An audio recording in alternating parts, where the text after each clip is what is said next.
Hello ছাত্ররা, আমি আজকে যে টপিকটা নিয়ে তোমাদের সঙ্গে আলোচনা করছি সেটা হচ্ছে হিট, যেটা তাপ।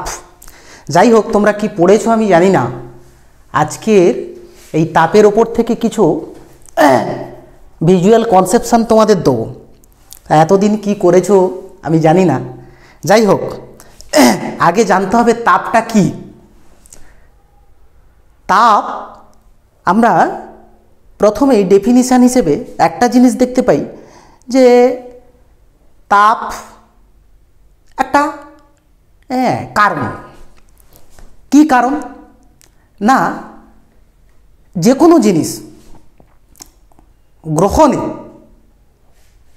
উত্তপ্ত হয় আর বর্জনে কি হয়? শীতল হয়। যা হোক, তাপ হচ্ছে একটা উষ্ণতার কারণ। তা এখানে আমরা তাপ তো দেখেছি। ধরো তোমাদের একটা উদাহরণ দিচ্ছি। সেই উদাহরণটা কি না, একটা উনুনে একটা হাঁড়ি বসিয়ে দিলাম। বসিয়ে কি করছি না, ওভেনটা জ্বালিয়ে দিলাম। তা যাই হোক, তাপ দিচ্ছি। তাপ দিলে কি হবে? তাপ দিলে সেটা উত্তপ্ত হবে। আর তুমি যখন ওই হাঁড়িটা উনুনে বসে আছে বা ওভেনে বসে আছে, ওভেনটাকে বন্ধ করে দাও, দেখবে সেটা শীতল হয়ে যাচ্ছে। অর্থাৎ তাপ হচ্ছে উষ্ণতার কারণ। আর তাপের সঙ্গে উষ্ণতার একটা ওতপ্রোত সম্পর্ক রয়েছে। উষ্ণতা হচ্ছে তাপের ফল।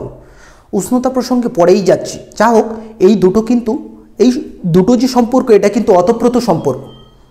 তা যা হোক, এই তাপ যে বিষয়গুলোর উপর নির্ভর করে সেটা তিনটে বিষয়ের উপর নির্ভর করে। একটা বস্তুর ভর, আর 2 নম্বর হচ্ছে উষ্ণতা, আর 3 নম্বর হচ্ছে উপাদান। ঠিক আছে, এই তিনটে জিনিসের উপর নির্ভর করে। তাহলে প্রথমে বস্তুর ভর, 2 নম্বর হচ্ছে উষ্ণতা, আর 3 নম্বর হচ্ছে উপাদানের দ্বারা। তা যাই হোক, আমরা প্রথমেই একটা জিনিস দেখব যে এটা কেমনভাবে এগুলো, ঠিক আছে, তোমাদের সিলেবাসে যেটা আছে সেই রকম আমাকে পড়াতে হবে। যাই হোক, তাপের একটা নির্দিষ্ট একক আছে। আমরা বেসিক্যালি 3টে একক জানি। হ্যাঁ, এককগুলোর ক্লাসিফিকেশান বললে দেখবে 3টে একক। একটা হচ্ছে সিজিএস, আর একটা হচ্ছে এফপিএস, আর একটা হচ্ছে এসআই। ঠিক আছে, কিন্তু এই এফপিএসটা নেওয়া হয় না, এসআইটা সেটা ঠিক আছে এক্সটেন্টে রাখলাম। আর সিজিএসের একটা নির্দিষ্ট একক আছে, সেটা কি না, ক্যালোরি। ঠিক আছে, তাপের একটা নির্দিষ্ট একক কি? ক্যালোরি। যাই হোক, এই ক্যালোরির সাহায্যে, আর এই তাপ একটা পরিমাপ করার যন্ত্র আছে, সেই যন্ত্রটা ক্যালোরি মিটার। ঠিক আছে, এর সঙ্গে অ্যাটাচড করে মিটার যোগ করে দাও, শুধু হয়ে যাবে কি হবে? Calorie meter. ঠিক আছে, যাই হোক, মোটামুটি 3টে জিনিসের ওপর নির্ভর করে। হ্যাঁ, এই 3টে জিনিস, তাহলে এর সঙ্গে মিটার অ্যাটাচড করলে হচ্ছে ক্যালোরি মিটার। এই হয়ে গেল। হ্যাঁ, তাহলে তাপ পরিমাপ করার একটা নির্দিষ্ট যন্ত্র যেটা ক্যালোরি মিটার। এই ক্যালোরি মিটারের সাহায্যে তাপটা পরিমাপ করা হয়। তাছাড়া বেসিক্যালি এখানে কিছু অঙ্ক আছে, সেই অঙ্কগুলো করতে হবে। তা অঙ্কগুলো একটু কঠিনও আছে। যাই হোক, সূত্রের সাহায্যে সেই অঙ্কগুলোকে করতে হবে। ঠিক আছে, হ্যাঁ, এখানে দেখো এই উপাদান। ঠিক আছে, উপাদানের কতগুলো নাম আছে। সেই উপাদানগুলো খুব ইম্পর্টেন্ট, খুব গুরুত্বপূর্ণ কিছু কিছু উপাদান আছে। যেমন অ্যালুমিনিয়াম, কপার, তামা, লেড, সীসা, আর হচ্ছে সিলভার। তা যাই হোক, এই অ্যালুমিনিয়াম এবং কপার, এই দুটো কিন্তু তড়িতের সঙ্গেও খুব সম্পর্কিত। তাহলে তাপের সঙ্গে তড়িতের একটা ওতপ্রোত সম্পর্ক। তা যাই হোক, এই অ্যালুমিনিয়ামটা আমরা সবসময় জানি যে তড়িতের সবচেয়ে উত্তম সুপরিবাহী। তা প্রত্যেকের একটা নির্দিষ্ট ভর আছে, যেমন অ্যালুমিনিয়ামের 400, তামারও একটা নির্দিষ্ট ভর আছে এটা, ঠিক আছে, 100, লেডের একটা নির্দিষ্ট ভর আছে, প্রবাবলি 550 থেকে 600 হতে পারে, ঠিক আছে। আর রূপোর একটা নির্দিষ্ট আছে, সেটা কত না 80। তাই যাই হোক, মোটামুটি এই রকমভাবেই উষ্ণতার পরিবর্তন এবং এর নির্দিষ্ট, ঠিক আছে, ক্যালোরি পার গ্রাম ডিগ্রি সেলসিয়াস এর নির্দিষ্ট, যেটা সিজিএসের একক আছে আপেক্ষিক তাপের।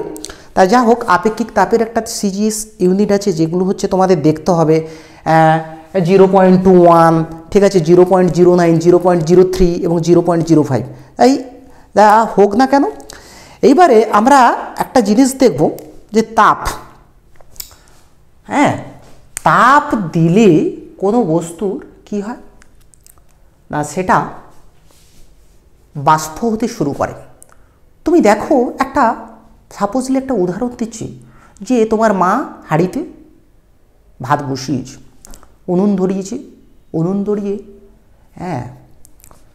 মোটামুটি এই উনুনের ওপরে একটা হাঁড়ি রেখে তাতে চাল দিয়ে জল দিয়ে চাপাটা লাগিয়ে জ্বালানি দিচ্ছে, তার মানে ভাত বসানো হয়ে গেছে। তা দেখো, এই উনুনে জ্বালন দিচ্ছে, জ্বালন দিতে দিতে একটা কি হচ্ছে না, যখন ভাতটা ঠিক হয়ে যাওয়ার মুহূর্তে, সেই সময় দেখবে কিছু বাষ্প বেরোতে থাকে। এই যে বাষ্পটা যে পদ্ধতিতে বেরোচ্ছে, তাহলে তুমি তাপ দিলে তবেই কিন্তু উৎপন্ন হচ্ছে বাষ্প, মাথায় রাখবে, তাপ দিচ্ছ তবেই কিন্তু বাষ্প উৎপন্ন হচ্ছে। তাহলে এই যে পদ্ধতিতে বাষ্পটা উৎপন্ন হচ্ছে সেটা বাষ্পায়ন, ঠিক আছে, বাষ্পায়ন। তাহলে এই পদ্ধতিটা এবারে আমরা জানবো কি বাষ্পীভবন। তাহলে এই বাষ্পায়ন যে পদ্ধতিতে তৈরি হচ্ছে সেটা হচ্ছে কি বাষ্পীভবন, বাষ্পীভবন। যাই হোক, এইবারে পরের টপিকে যাব কি না, হিমাঙ্ক। হিমাঙ্কটা কি? আমরা প্রথমে একটা জিনিস জানব,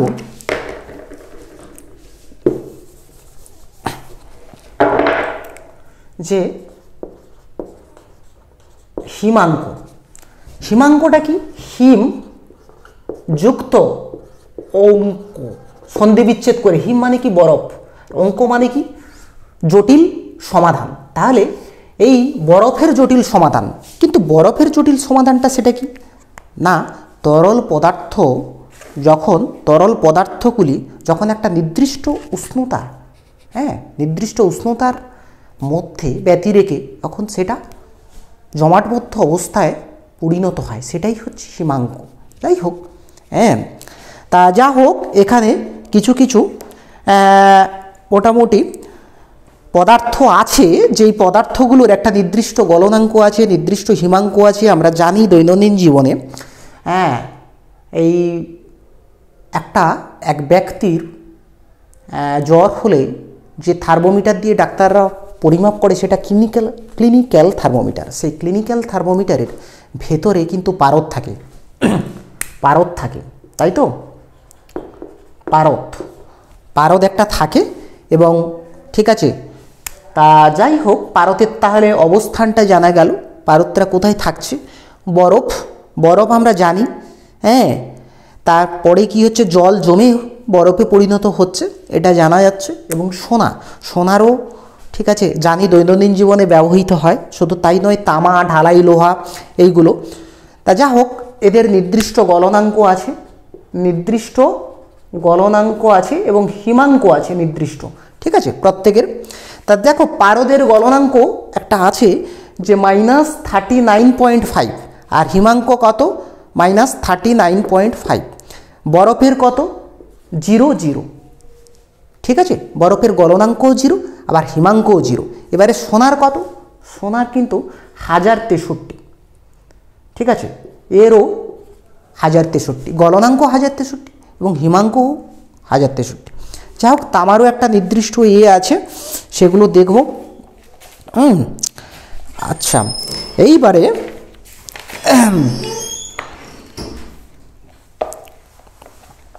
আমি আসছি হিমমিশ্রণ।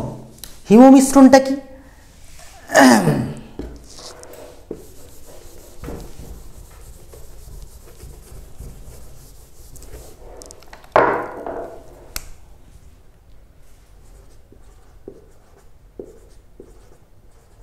হিমমিশ্রণ দেখো ছেলেরা, হিম কথার অর্থ হচ্ছে বরফ, বরফ।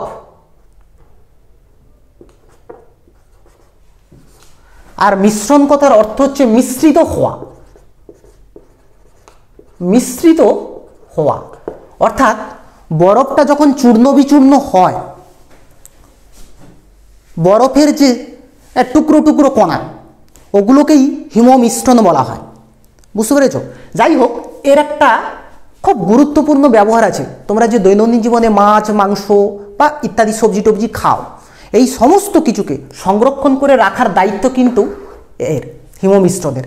যাই হোক, মোটামুটি এর একটা নির্দিষ্ট ব্যবহার কি, মাছ মাংস সংরক্ষণ করে রাখা, মাছ মাংস সংরক্ষণে এটা ব্যবহার করা হয়। এটা খুব ইম্পর্টেন্ট প্রশ্ন, তোমরা করবে।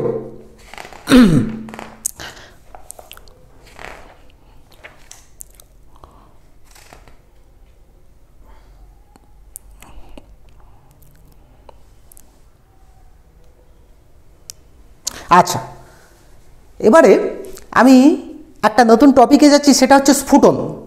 স্ফুটন আমি একটা উদাহরণ দিয়েছিলাম যে তোমার মা উনুনে ভাত করছে, ভাত রান্না করছে। তাই যা হোক, এই যে ভাত রান্না করছে, হ্যাঁ, মা কিন্তু জানে না যে কখন কিভাবে জ্বালানিটা দিতে হচ্ছে। তা একটা নির্দিষ্টভাবে জ্বালানি দিচ্ছে, সেটা আস্তে আস্তে আস্তে আস্তে কী হচ্ছে, হাঁড়িটা উত্তপ্ত হচ্ছে। উত্তপ্ত হয়ে তুমি কিন্তু হাঁড়িতে সবসময় জানবে যে ঢাকনা খোলা অবস্থায় কিন্তু রাখবে না নিশ্চয়ই, নোংরা ধুলো বালি এটা সেটা পোকামাকড় পড়তে পারে। তা যাই হোক, মোটামুটি হাঁড়ি মুখ বন্ধ অবস্থায় রেখে দিলে, রেখে জ্বালানি দিচ্ছে। কিছু সময় পরে দেখা যাবে যে ভাতটা যখন হয়ে আসা অবস্থায় দেখবে যে তুমি একটা বাষ্প এই হাঁড়ির চারপাশে ঢাকনা থেকে বেরোচ্ছে। কেন? কি কারণটা কি?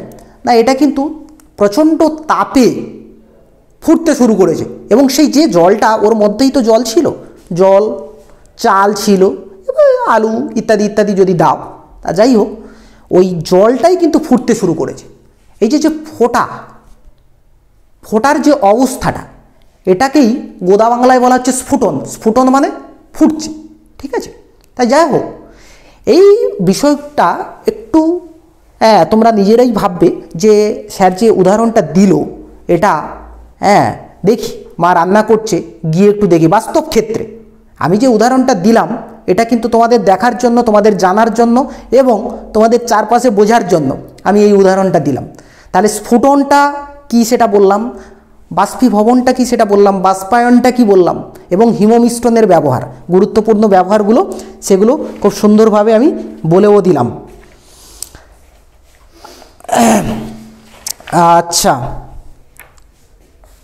যা হোক, আর একটা প্রশ্ন আছে, এই শিশির কি, শিশির জমার কারণগুলো কি, শিশির জমার শর্তগুলো কি কি, এবং ঠিক আছে। তা যা হোক, এই প্রশ্নগুলোর পরে আমি খুব সুন্দরভাবে ভালো করে বুঝিয়ে দেবো। তোমরা একটু দেখবে পরের দিনে যে শিশির কি, শিশির কেমনভাবে উৎপত্তি হচ্ছে, শিশির জমার শর্তগুলো কি কি। ঠিক আছে, এই পর্যন্তই ছাত্ররা রেখে দিলাম। তোমরা